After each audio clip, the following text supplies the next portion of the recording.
So think about the last 60 years. We've made these massive societal shifts toward healthier habits, right? Smoking rates have absolutely plummeted. Alcohol consumption has dropped significantly. Logically, if we're cutting out these major, well-known vices, cancer rates should be dropping right alongside them.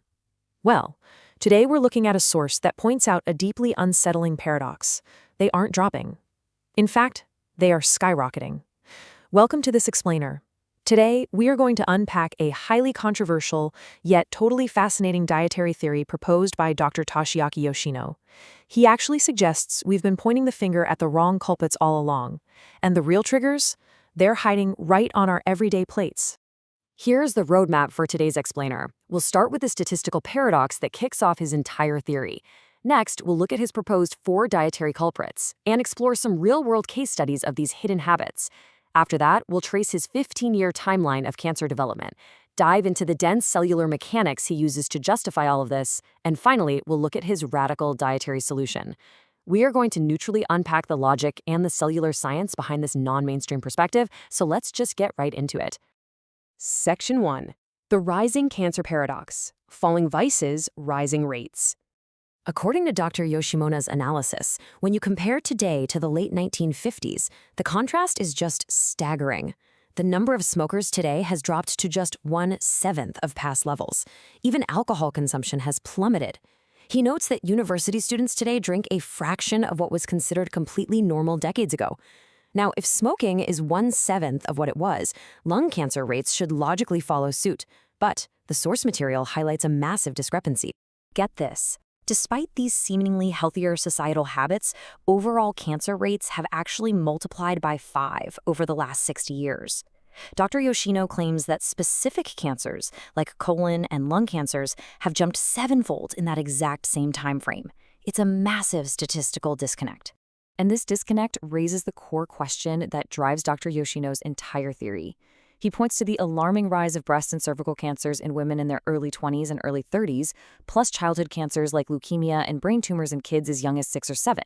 These are patients who have literally never touched a cigarette or a drop of alcohol in their lives. So if the traditional vices aren't to blame here, what on earth is?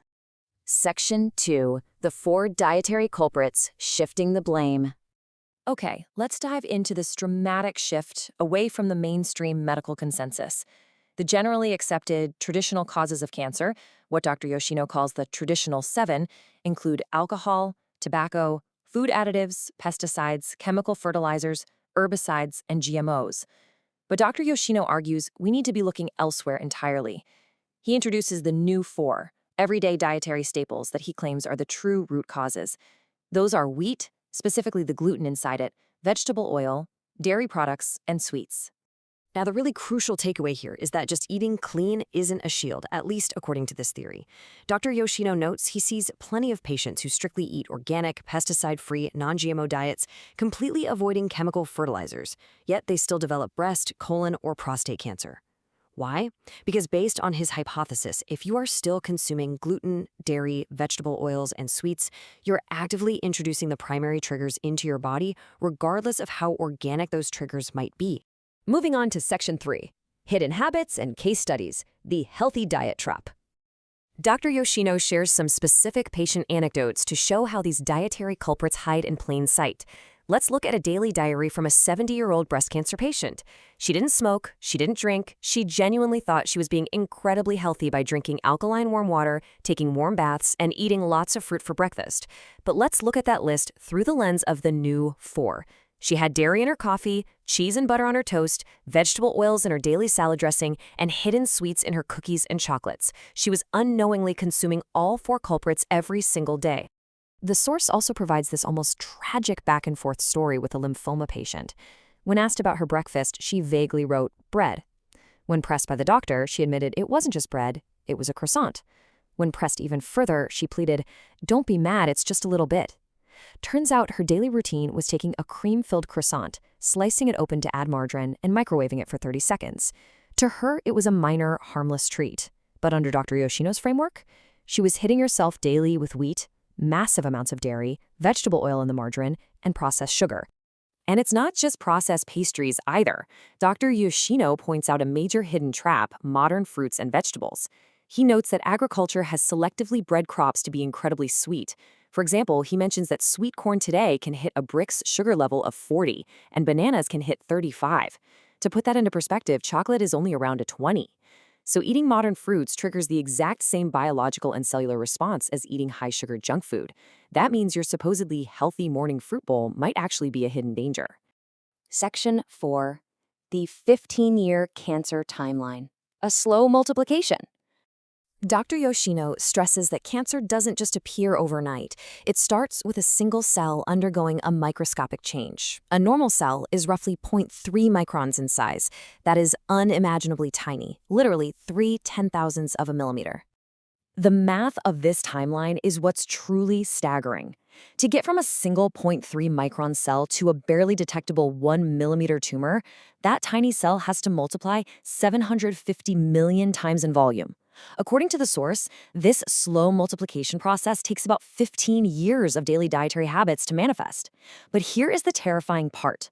Once that 1 millimeter tumor finally connects to an artery, the growth becomes rapid and uncontrollable.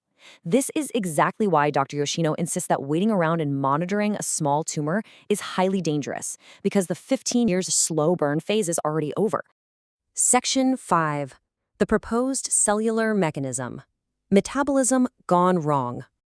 Okay, Dr. Yoshino uses a pretty dense biochemical theory to explain his claims, so let's break it down simply. In a normal, healthy cell, glucose enters the cell membrane and is broken down by vitamin B into something called pyruvate. This pyruvate then enters the cell's main power plant, the mitochondria. Here, it gets converted into electrical energy, generating exactly 34 electrons. This electricity is literally what powers our human bodies, leaving behind only harmless water and carbon dioxide. However, Dr. Yoshino theorizes that the constant intake of wheat, vegetable oil, dairy, and sweets completely disrupts this healthy process. Instead of reaching the mitochondria, the cell is forced to bypass it entirely in a process called glycolysis. The glucose turns into lactic acid. Now, because lactic acid makes the inside of the cell dangerously acidic, the cell desperately pulls in chlorine ions to try and neutralize it. And according to the source, it is this specific sequence, the acidity combined with the influx of chlorine, that acts as the trigger, switching on the cancer gene. Let's look at the brutal math of a cancer cell's survival. Because the damaged cell bypasses the mitochondria and only uses glycolysis, it produces a measly 2 electrons of energy instead of the normal 34. It's operating on a fraction of its required power, about 1/17th to be exact. So, what does any living organism do when it's starving for energy? It multiplies. The cell is literally forced to multiply 17 times just to generate the equivalent energy of one healthy cell. According to Dr. Yoshino, the cell doesn't want to become cancerous. It's forced into this rapid multiplication just to survive the metabolic breakdown caused by our diets.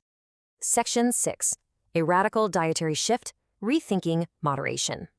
Naturally, when confronted with this theory, many patients tell Dr. Yoshino, if I give up all these foods, you are taking away my joy of eating. But he flips this narrative completely. He argues that you aren't losing joy, you are breaking a lethal 15-year food addiction. To him, saying you only eat a pastry every few days is exactly how that 15-year slow burn of cellular damage happens. It's an addiction to the very things that are stealing your health. Because of this, his lifestyle recommendations are incredibly strict. He advocates for eliminating the new 4 completely, zero moderation. He suggests treating sweets as a once-a-year exception, strictly for birthdays. But he does offer some practical alternatives. He recommends substituting wheat entirely with rice flour, also known as komeko, and swapping out those dangerous vegetable oils and margarines for organic butter. It is a radical departure from the modern diet, returning to a much more traditional, unrefined way of eating. Whether you fully subscribe to Dr. Yoshino's controversial mechanism or not, his explainer of the data definitely forces us to pause. With cancer rates rising despite massive drops in smoking and alcohol, it's clear something in our modern environment is drastically wrong. If things as innocent looking as a morning fruit bowl or a microwaved croissant could be quietly altering our cellular metabolism over 15 long years, is it time we completely reevaluate everything we consider to be a healthy diet? Thanks for joining me as we unpacked this fascinating source material. Stay curious, and I'll see you in the next explainer.